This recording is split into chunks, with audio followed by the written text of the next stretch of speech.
Hello students, welcome to study आज हम आपके लिए लेके आए हैं केमिस्ट्री क्लास 9 का chapter number 2 is matter around us pure का पार्ट 2। इससे पहले हम लोगों ने पार्ट 1 का रखा था, जिसके अंदर हम लोगों ने पढ़ रखा था सॉल्यूशन के बारे में, सस्पेंशन, कोलॉइड्स के पार्टिकल्स के बारे में, उनकी प्रॉपर्टीज पढ़ रखी थी डिटेल में। आज हम उसी के आगे पढ़ेंगे। अगर आपको हमारा वीडियो पसंद आए तो please like it, share it and subscribe to our channel. तो चलिए देखते हैं इस पार्ट के अंदर हम लोग कौन कौन सा टॉपिक कवर करेंगे। तो सबसे पहला टॉपिक हम लोग पढ़ेंगे concentration of the solution, then saturated and unsaturated solution, solubility क्या होती है, फिजिकल एंड केमिकल चेंजेस क्या होते हैं, उसके बारे में पढ़ेंगे हम लोग। तो आगे हम एक एक करके सारे टॉपिक्स को लेते हैं। तो पहला टॉपिक है आपका कंसंट्रेशन ऑफ द सॉल्यूशन। तो इन जनरल अगर हम लोग बात करें तो कंसंट्रेशन क्या होता है, कितना अमाउंट किसी चीज़ का हम लोगों ने किसी सॉल्वेंट में डिजोल्व कर रखा है। तो एक जनरल सा जो एग्जाम्पल हम लोग हमेशा से लेते हुए आए हैं आपका सॉल्ट एंड वाटर या फिर शुगर एंड वाटर का। तो उसका जनरल टर्म में रेगुलर जो हम लोग घर की लैंग्वेज में जो यूज़ करते हैं वो कौन सा टर्म यूज़ करते हैं कि 1 स्पून ऑफ शुगर डाल रखा है 1 गिलास पानी में, या फिर 2 स्पून ऑफ शुगर डाल रखा है 1 गिलास पानी में। इस तरह से इन जनरल हम लोग बोलते हैं। तो ये क्या है, एक तरह से कंसंट्रेशन है। ठीक है, 1 चम्मच या 2 चम्मच जितना भी डाल रखा है वो हम लोग उसका कंसंट्रेशन बताते हैं। अब उसी कंसंट्रेशन को केमिस्ट्री के टर्म में कैसे बोला जाता है, इसमें हमें यही पढ़ना है। साइंटिफिक टर्म में, केमिस्ट्री के टर्म में कैसे बोला जाता है। ठीक है, so concentration of a solution is the amount of solute present in the given quantity of solution. यानी जो भी गिवन क्वांटिटी है किसी भी सोल्यूशन की, उसमें कितना सोल्यूट डिसॉल्व है, उसी को हम लोग क्या बुलाते हैं, कंसंट्रेशन ऑफ द सोल्यूशन बुलाते हैं। अब सॉल्यूट और सॉल्वेंट क्या होता है, 2 टर्म्स इसमें हम लोग यूज करते हैं, सॉल्यूट और सॉल्वेंट। तो क्या होता है ये सॉल्यूट और solvent in a binary solution. अब बाइनरी सोल्यूशन क्या होता है, बाइनरी यानी 2। ठीक है, बाइनरी टर्म आप लोग कंप्यूटर लैंग्वेज में भी यूज करते हो, बाइनरी डिजिट्स जिसमें 0 और 1 यूज करते हैं हम लोग। ठीक है, सो बाइनरी सोल्यूशन यानी जिसमें 2 कंपोनेंट्स हो, यानी 2 चीजों से मिलके बना हो, उसी को हम लोग क्या बुलाते हैं, बाइनरी सोल्यूशन बुलाते हैं। तो उसमें एक तो सॉल्यूट होगा आपका और दूसरा क्या होगा, सॉल्वेंट होगा। तो सॉल्यूट क्या होता है, the component which is dissolve, ऐसा कंपोनेंट जिसको डिसॉल्व कर रहे हैं। ठीक है, और सॉल्वेंट क्या होता है, the medium in which it is dissolve, जिसमें डिसॉल्व कर रहे हैं, जिसको डिसॉल्व कर रहे हैं, जिसमें डिसॉल्व कर रहे हैं। अब वही 1 ग्लास ऑफ वाटर का एग्जाम्पल जो हम लोगों ने ले रखा था, 1 ग्लास पानी लिया, उसमें 1 स्पून ऑफ शुगर या फिर 1 स्पून ऑफ सॉल्ट डाला आप लोगों ने, इसमें डिसॉल्व किया। तो किसको डिसॉल्व कर रहे हैं हम लोग, इसमें शुगर को डिसॉल्व कर रहे हैं। तो शुगर क्या होगा आपका, सॉल्यूट होगा। किसमें डिसॉल्व कर रहे हैं, तो सॉल्वेंट में डिसॉल्व कर रहे हैं, वाटर में डिसॉल्व कर रहे हैं। तो वाटर क्या है आपका, सॉल्वेंट है। तो चलिए आगे देखते हैं। अब इन कंसंट्रेशन को हम लोग किस टर्म्स में निकालते हैं। ठीक है, ऐसे तो मुंह से बोल दिया कितना डिसॉल्व कर रहे हैं, कितने में डिसॉल्व कर रहे हैं, लेकिन कुछ फार्मूला तो होगा उसका। तो वही फार्मूला हम लोग को देखना है इसमें। Okay, so percentage by mass, हम लोग उसका परसेंटेज बाय मास कैलकुलेट करते हैं। ठीक है, कैसे है, mass of the solute divided by mass of the solution. Solute कितना आप लोगों ने ले रखा है, divided by mass of the solution. ठीक है, इंटू 100, क्योंकि परसेंटेज निकालना है यहाँ पे, तो इंटू 100 कर देंगे। अब ये सारे जो टर्म्स है वो ग्राम में हम लोगों ने ले रखा है, सॉल्यूट ग्राम में डिसॉल्व किया है तो ग्राम में लेंगे। ठीक है, तो परसेंटेज बाई मास। अब ये सॉल्यूशन का मास है, ध्यान दीजिएगा, यहाँ पे हम लोगों ने सॉल्यूशन का मास लिया है, यानी उसमें आपका सॉल्वेंट का भी मास होगा और आपका सॉल्यूट का भी मास होगा। यहाँ पे सॉल्वेंट नहीं लिखा है हम लोगों ने। ठीक है, यहाँ पे हम लोगों ने सॉल्यूशन लिखा है। दूसरा टर्म होता है आपका परसेंटेज बाई वॉल्यूम। अब इसको कैसे निकालते हैं, वॉल्यूम ऑफ द सॉल्यूट, कितना सॉल्यूट लिया है हम लोगों ने, ठीक है, कितना वॉल्यूम है सॉल्यूट का, divided by volume of the solution. और इसका भी यूनिट जो है दोनों मिलीलीटर में ले रखा है, दोनों को सेम यूनिट में लेना है, मल्टीप्लाई बाय 100, क्योंकि परसेंटेज है ये। ठीक है, अब मास ऑफ द सॉल्यूशन क्या होता है, यहाँ पे जो हम लोगों ने मास ऑफ द सॉल्यूशन लिखा है तो वो आखिर होता क्या है। तो mass of the solution is, ये डिवाइड यहाँ पे कर लीजिएगा आप लोग, mass of the solute plus mass of the solvent, यानी सॉल्यूट प्लस सॉल्वेंट आपको मास ऑफ द सॉल्यूशन देगा। तो ये सॉल्यूशन क्या होता है, सॉल्यूशन आपका सॉल्यूट प्लस सॉल्वेंट होता है ना। तो मास ऑफ द सॉल्यूशन बोलेंगे तो क्या होगा, सॉल्यूट प्लस सॉल्वेंट का मास होगा। ठीक है,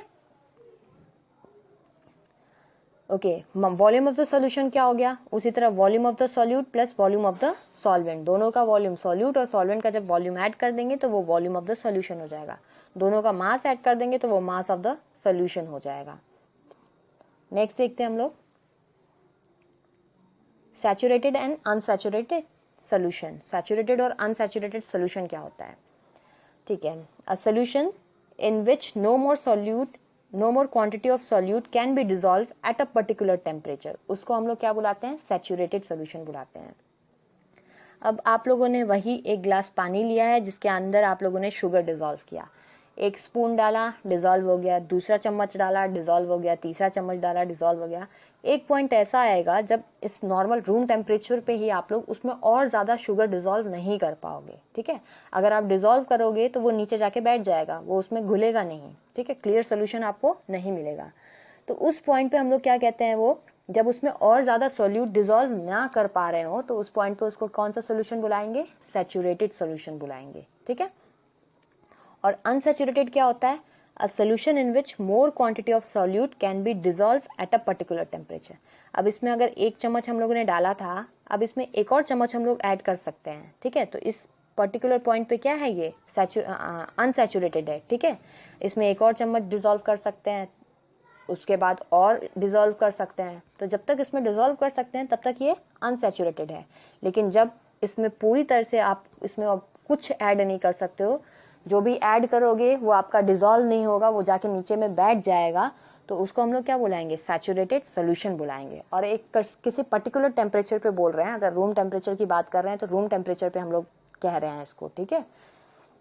नेक्स्ट क्या है आपका, सॉल्युबिलिटी। अब सॉल्युबिलिटी क्या होता है, so maximum amount that can be dissolve in a specified amount of solvent, generally 100 ग्राम में लेते हैं, ठीक है, at a specified temperature. Maximum amount, जितना ज़्यादा से ज़्यादा अमाउंट आप किसी सॉल्वेंट में डिसॉल्व कर सकते हो उसी को क्या बुला रहे हैं हम लोग, सॉल्युबिलिटी बुला रहे हैं।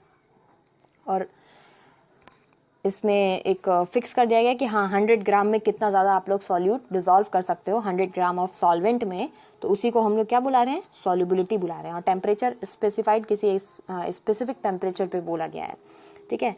अब इफेक्ट क्या होता है टेम्परेचर का सॉल्युबिलिटी पे, अगर टेम्परेचर स्पेसिफाइड टेम्परेचर बोल रखा है हम लोगों ने, इसका मतलब अगर टेम्परेचर बढ़ाएंगे या कम करेंगे तो कुछ ना कुछ तो इफेक्ट होगा ही उस पर, ठीक है। तो अब इफेक्ट क्या होता है सॉल्युबिलिटी पे टेम्परेचर का, देखते हैं। अगर सॉलिड इन अ लिक्विड ले रखा है आपने, ठीक है, सॉलिड इन अ लिक्विड, यानी सॉल्यूट जो है वो क्या है, सॉलिड है, और किस में डिसॉल्व किया है, लिक्विड में, तो इंक्रीजेज ऑन हीटिंग। अब वही पुराना वाला एग्जांपल ले सकते हैं हम लोग शुगर सोल्यूशन का, ठीक है। अगर आप टेम्परेचर इंक्रीज करते हो, अगर पानी है उसमें आपको शुगर डिसॉल्व करना है, तो नॉर्मल वाटर में अगर आप डिसॉल्व कर रहे हो तो it will take some time. लेकिन अगर आप उसको हीट कर दो, ठीक है, पानी को गर्म कर दो और फिर उसमें शुगर डिसॉल्व करो तो वो ज़्यादा जल्दी डिसॉल्व हो जाता है, ठीक है। इसका मतलब इसकी सॉल्युबिलिटी क्या हो गई है, बढ़ गई है। गैसेज इन अ लिक्विड, अब गैसेस को लिक्विड में डिसॉल्व करेंगे तो उस कंडीशन में क्या होगा, तो जैसा कि हम लोग को पता है जो गैसेस होते हैं बहुत कम डिसॉल्व होते हैं लिक्विड में, गैसेस आपके बहुत कम डिसॉल्व होते हैं, ये हम लोग को पहले पता है क्योंकि लास्ट चैप्टर में हम लोगों ने ये पढ़ रखा था गैसेस की प्रॉपर्टीज में। तो गैसेस तो ऑलरेडी आपके बहुत कम डिसॉल्व होते हैं, ठीक है। अब आप नीचे से टेम्परेचर भी बढ़ा रहे हो, अब जब टेम्परेचर बढ़ा रहे हो तो जो गैसेस के पार्टिकल्स हैं क्या होगा उसमें, उनकी एनर्जी और ज़्यादा बढ़ेगी, ठीक है। एनर्जी बढ़ेगी तो वो क्या करेंगे, इसको सरफेस को स्केप करके बाहर निकल जाएंगे। तो पहले जितना डिसॉल्व था अब क्या होगा, उससे कम हो जाएगा। तो कम हो जाएगा तो क्या हुआ, सॉल्युबिलिटी जो हुई वो डिक्रीज हो गई, ठीक है। नेक्स्ट देखते हैं effect of pressure on solubility. अब प्रेशर बढ़ाते हैं या कम करते हैं तो क्या इफेक्ट पड़ता है सॉल्युबिलिटी पे। Solid in a liquid, solid को अगर लिक्विड में डिसॉल्व करते हैं तो प्रेशर का क्या इफेक्ट पड़ेगा सॉल्युबिलिटी पे, अनअफेक्टेड। प्रेशर इंक्रीज करो तो कोई ज़्यादा इफेक्ट नहीं पड़ेगा, ठीक है, क्योंकि प्रेशर का हम लोग को सॉलिड में हम लोगों ने पढ़ रखा था, कंप्रेस नहीं कर सकते हैं सॉलिड को हम लोग, सॉलिड और लिक्विड जो होते हैं वो इनकम्प्रेसिबल होते हैं, तो प्रेशर का कोई जनरल इफेक्ट नहीं पड़ेगा इस पर। जो कंप्रेसिबल होता है वो सिर्फ आपका गैसेज होता है। नेक्स्ट देखते हैं, तो गैसेस पे क्या इफेक्ट पड़ेगा? अगर गैस आपने लिक्विड में लेकर रखा है और ऊपर से प्रेशर बढ़ा रहे हो तो क्या फ़र्क पड़ेगा? पहले जब हम लोग ने टेम्परेचर इंक्रीज किया था तो क्या देखा था? नीचे से टेम्परेचर बढ़ा रहे थे, मॉलिक्यूल्स की एनर्जी, गैसेस के पार्टिकल्स की एनर्जी बढ़ रही थी, वो ज़्यादा वाइब्रेशन करना शुरू कर दे रहे थे और वो सरफेस को स्केप करके निकल जा रहे थे, तो सॉलिबिलिटी कम हो रही थी। अभी प्रेशर बढ़ा रहे हैं तो प्रेशर क्या ऊपर से ही बढ़ाएंगे हम लोग, ठीक है? तो जब प्रेशर बढ़ाएंगे यानी मॉलिक्यूल्स को फोर्स कर रहे हैं अंदर ही रहने के लिए, तो गैसेस की सॉलिबिलिटी क्या होगी? वो इंक्रीज होगी ऑन इंक्रीजिंग द प्रेशर, ठीक है? तो ये इफेक्ट आप लोग को ध्यान देना होगा। नेक्स्ट है what is physical and chemical changes. Physical और केमिकल चेंजेस क्या होते हैं, ये आपका लास्ट टॉपिक होगा। Okay, physical changes and chemical changes. Physical changes क्या होते हैं और केमिकल चेंजेस क्या होते हैं? तो फिजिकल मतलब आपका अपीयरेंस वाइज जो चेंजेस होते हैं उनको हम लोग जो देख के, जैसे कलर में चेंज हो गया आप लोग का, ठीक है, और साइज में चेंज हो गया, इसको हम लोग फिजिकल चेंजेस बुलाते हैं। केमिकल चेंजेस यानी उसके कंपोजिशन में क्या चेंज हो रहा है उसको बुलाते हैं। इंटरनल स्ट्रक्चर में, कंपोजिशन में क्या चेंज हो रहा है उसको हम लोग केमिकल चेंजेस बुलाते हैं। तो एक एक करके डेफिनेशंस, डिफरेंस देखते हैं दोनों के बीच में। पहला है no new substances is formed. अगर कोई केमिकल फिजिकल चेंज हो रहा है, ठीक है, तो उसमें कोई नया सब्सटेंस का फॉर्मेशन नहीं होगा। एग्जाम्पल लेते हैं, पानी हम लोग का सबसे चहेता एग्जाम्पल है, ठीक है, आइस यानी सॉलिड, वाटर यानी लिक्विड एंड वेपर यानी गैस। अब इसमें देखिए, आइस को जब हम लोग मेल्ट करते हैं तो वाटर में कन्वर्ट होता है, वाटर को भी जब हम लोग हीट करते हैं तो वो वेपर में कन्वर्ट होता है। फिजिकल चेंजेस यहाँ नजर आ रहे हैं। ये क्या था? सॉलिड था, ये क्या है? लिक्विड है, और ये क्या है? आपका गैसियस फॉर्म में है, ठीक है। फिजिकल चेंजेस हो रहे हैं। सॉलिड आपका ठोस है, आइस जो है आपका ठोस है, लिक्विड जो है वो आपका तरल है, कह सकते हैं हिंदी में, और गैस जो है वो आपका गैस है। सो यहाँ फिजिकल स्टेट इन लोग का चेंज हो रहा है, लेकिन क्या कंपोजिशन चेंज हो रहा है? कोई नया सब्सटेंस बन रहा है? बिल्कुल नहीं। पार्टिकल्स का अरेंजमेंट चेंज हो रहा है बस। यहाँ पे पार्टिकल्स में फोर्स ऑफ अट्रैक्शन ज़्यादा था, यहाँ पे पार्टिकल्स में फोर्स ऑफ अट्रैक्शन कम हो गया है, यहाँ पे और कम हो गया है। बट क्या पार्टिकल्स चेंज हो रहा है? बिल्कुल भी नहीं। पार्टिकल्स वही है, H2O का ही मॉलिक्यूल है। तीनों में देखोगे आप तो आपको H2O का ही मॉलिक्यूल नजर आएगा, कोई अलग से मॉलिक्यूल नजर नहीं आएगा। तो no new substances formed. Chemical changes में क्या होता है? नया सब्सटेंस बनता है, ठीक है। फिजिकल चेंजेस आपके टेम्पररी होते हैं। अब जैसे ये आपका आइस था, वाटर था और वेपर था, ये इंटर कन्वर्टेबल होते हैं, आप इसको रिवर्स कर सकते हो। टेम्पररी होता है, आइस वाटर में चेंज हो सकता है, वाटर आपका वापस से आइस में चेंज हो सकता है। तो ये परमानेंट नहीं होता है, टेम्पररी होता है। आप चाहो तो कर सकते हो, चेंज कर सकते हो। ग्लेशियर बनता है, ग्लेशियर मेल्ट होता है, ठीक है। नेक्स्ट है परमानेंट चेंजेस। जो केमिकल चेंजेस होते हैं वो परमानेंट होते हैं। अब इसका एग्जाम्पल ले लेते हैं, एग्जाम्पल से ज़्यादा अच्छे से समझ में आएगा। जैसे कि रस्टिंग ऑफ आयरन एग्जाम्पल है केमिकल चेंज का, जो जंग लगते हैं लोहे में, ठीक है। तो rusting of is an example of chemical change. अब जब रस्टिंग होती है, आयरन की रॉड होती है, उसके ऊपर रस्ट लगता है, ब्राउन कलर का कुछ प्रोडक्ट वहाँ पे बनता है ना, ब्राउन कलर का उसके ऊपर रस्ट लगता है, प्रोडक्ट बनता है। तो नया सब्सटेंस बन रहा है वहाँ पे, बिल्कुल बन रहा है, कुछ नया आपको वहाँ पे नजर आता है।